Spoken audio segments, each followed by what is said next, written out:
you ask anyone who invented the nuclear bomb, most people will say it was the United States of America. Some people will say it was Oppenheimer. They are wrong. The first nuclear bomb was built in the United States. Oppenheimer was in charge of all areas of construction. Such is the power of the victors. This is the invention of the nuclear bomb. Leo Szilard was waiting to cross the road near Russell Square in London when the idea came to him. It was the 12th of September 1933. A little under 12 years later, the United States dropped an atom bomb on Hiroshima, killing an estimated 135,000 people. The path from Szilard's idea to the deadly realization is one of the most remarkable chapters in history of science and technology. It features an extraordinary cast of characters, many of them refugees from fascism who are morally opposed to the bomb, but driven by the dreadful prospect of Nazi Germany getting there first. Szilard himself was a Hungarian-born Jew who had fled Germany for the UK 2 months after Adolf Hitler became Chancellor. He arrived in a country that was then at the forefront of nuclear physics. James Chadwick had just discovered the neutron, and the Cambridge physicists soon split the atom. They broke a lithium nucleus in two by bombarding it with protons, verifying Albert Einstein's insight that mass and energy were one and the same, as expressed by the very famous equation E equals mc squared. Szilard's eureka moment was based on this groundbreaking experiment. He realized that if you could find an atom that was split by neutrons and in the process emitted two more neutrons, then a mass of this element would emit vast amounts of energy in a self-sustaining chain reaction. Szilard himself pursued the idea with little success. It wasn't until 1938 the breakthrough came, ironically in the Nazi capital Berlin, where German physicists Otto Hahn and Fritz Strassmann bombarded uranium atoms with neutrons. When they analysed the debris, they were stunned to find traces of the much lighter element barium. As luck would have it, Hahn and Strassmann were opponents of the regime. Hahn wrote to Austrian chemist Lise Meitner, who had worked with him in Berlin until she fled to Sweden after the Nazis occupied Vienna in 1938. Meitner wrote back explaining the uranium nucleus was splitting into roughly 2 equal parts. She called this process fission.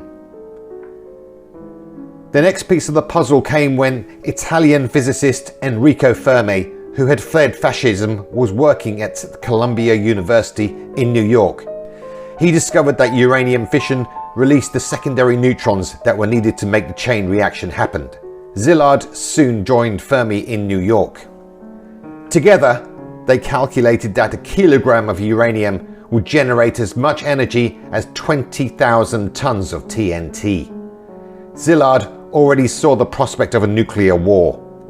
There was very little doubt in my mind the world was headed for grief, he later recalled.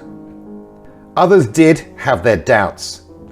In 1939, Danish physicist Niels Bohr, who was actively helping German scientists escape via Copenhagen, poured cold water on the idea. He pointed out that uranium-235 would not emit secondary neutrons. However, Szilard remained convinced the chain reaction was possible and feared that the Nazis knew it too. He consulted fellow Hungarian émigrés Eugene Wigner and Edward Teller. They agreed that Einstein would be the best person to alert Roosevelt to the danger. Einstein's famous letter was soon sent after the outbreak of war in Europe, but it unfortunately had little effect.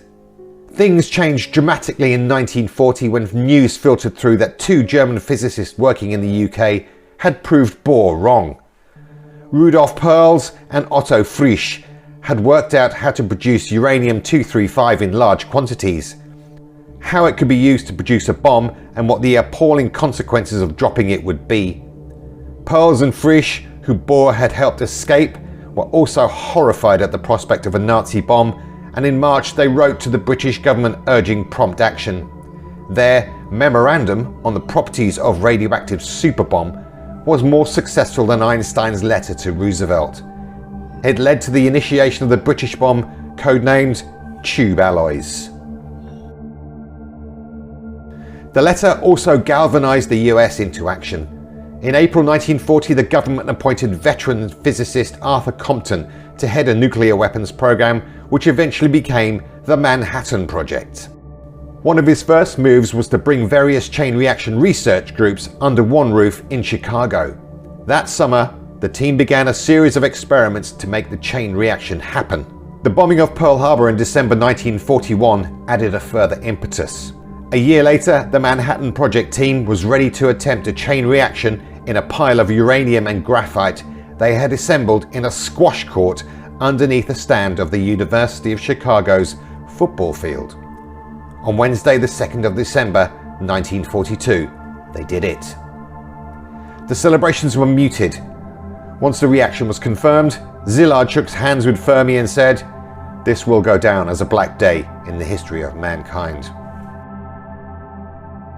Over the next 4 years, the United States, the United Kingdom and Canada poured vast resources into the Manhattan Project. Tube Alloys continued for a while, but was eventually absorbed into the US project. The Nazis initiated a nuclear weapons program, but it made little progress. On the 16th of July 1945, the United States detonated the world's first nuclear bomb in the New Mexico desert. The test was final, terrible proof that nuclear energy could be weaponized, and prompted Robert Oppenheimer to recall a passage from Hindu scripture: "I am become death, the destroyer of worlds."